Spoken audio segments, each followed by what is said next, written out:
Və xümüsü hesablayarkən insanın malı, pulu, bunlar mütləq əsasdır. Pulu hesablayaq ilk öncə.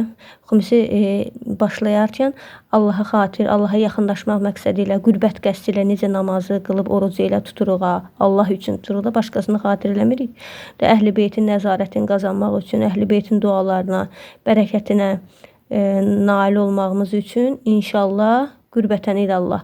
Və hansı ki Həzrət Əli əleyhissalamın şəhadət günü xümüs ayıran şəxsin, xümüs günü özünə təyin edən şəxsin xümüsünü hesablayırıq.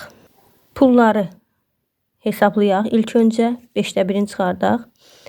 87 manat pul. Yəni insanın özünə məxsus pulu nə varsa. Bu kartda da ola bilər, əyani şəkildə də ola bilər. Şəxsin kartında da 5 manat pulu var. 87 manatın üzərinə 5 manat əlavə eləyirik.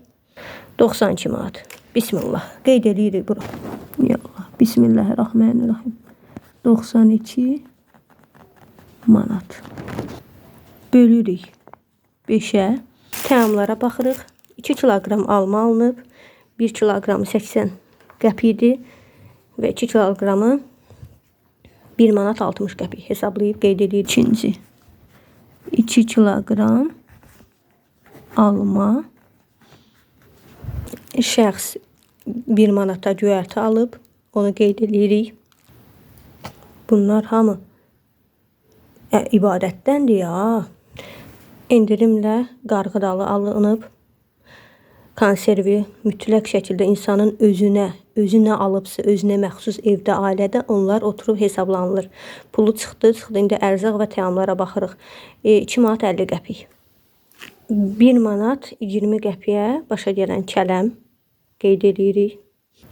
2 manat 70 qəpiyə çay alınıb, qeyd edirik. 60 qəpiyə duz alınıb, qeyd edirik.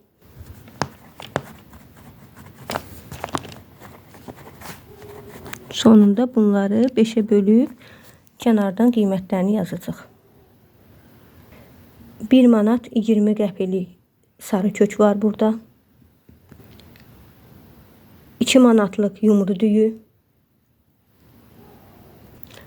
Makaron alınıb, fikir verin, tən yarısı istifadə olunub. 60 qəpiyə alınıb, tən yarısına qədər eləyəcək 30 qəpik.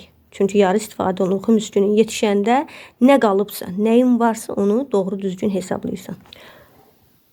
Kompot qalıb. Qış tədarüklərində nəzərə almaq lazımdır. Və şəxsin özünün bağladığı kompotlardan qalıb. 3 banka kompotu hesablayırıq. Hazırki bazar qiyməti 1 manat 60, 1 manat 70 qəpikdir. 3 dənə 1 manat 70 qəpik hesablayaq. Şəxs özü bağlayıb. Baxırıq. Burada nə var? Bəli, burada çərəz var. Bu çərəzlər qoz, fındıq, badam. Demək, şəxs özü bilir ki, neçə alıb və oturub hesabladıq kilosunu və burada 10 manatlıq burada bir çərəzdir. 2 manatlıq da badam qurusundan qalıb azacıq miqdar 12 manat. Yəni, digərləri xümüs gündən əvvəl yeyilib. Yəni, burada cəmi 10-12 manatdır. 10 və 12 manat. 12 manat. Əncir mürəbbəsidir. Hesablayırıq. 4 manat. Əncir mürəbbəsi. Hər kəsən öz qiymətinə uyğun hesablasın. Nələr töküb tərkibinə, necə olub. Təxminən özü hesablasın ki, nə qədər məbləğ apara bilər, kilosu neçə olub. Biri ənciri bəlkə 1 manat alıb, biri şəhərin mərkəzində 3 manat, 2 manat alıb kilosunu, düzdür. Süfrə duzu 60 qəpikdən hesablayaq. Bəli, bura dərmana aiddir. Bəli, dərmanın da xümüsü çıxarılmalıdır. 20 manata alınıb, yarı blister istifadə olunub, 20 manat, yarısı da 10 manat. 10 manat hesablayır. Krem və şampun hesablanılır. Hərəsi biri 4 manat alınıb, biri 5 manata, 9 manat. Və heç istifadə də olunmayıb. Yəni, olunsa təxminən o qramları hesablayırıq, əski hesablayırıq.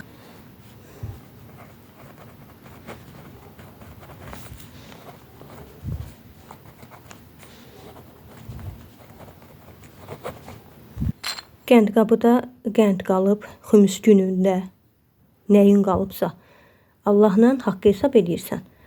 40 qəpiklik qənd var burada. Yəni şəxsin, işləyən şəxsin özü evə nə alıbsa, özünün aldıqlarını hesablayırıq. Soda olub ki, yarı istifadə olunub, 60 qəpiklik qalıb. Tərkibində maqneziumun bolluğuna görə uşaqlar üçün qarğıdalı alınıb da 3 manatlıq idi. Yarısı istifadə olunub. Demək olar 1 manatlığı bilirik qramından bəlli olur. 2 manatlıq qalıb. Qarğıdalı partlayan 2 manat. Və şəxs öz evinə 20 manatlıq ət alıb. Ət. Ya Allah, əlhəmdülillah. İndi bu məbləğləri, bu rəqəmləri neçəyə böləcəyik? 5-ə. Yediyimiz və pulumuz və yediklərimiz hamın olsun, paçlansın. Çünki xümsü verilən mala, pula Allah bərəkət nazir eləyər. Xümsü verilməyən isə haram hökmündədir. İmam Zaman ağa bizdən şikayət eləyər.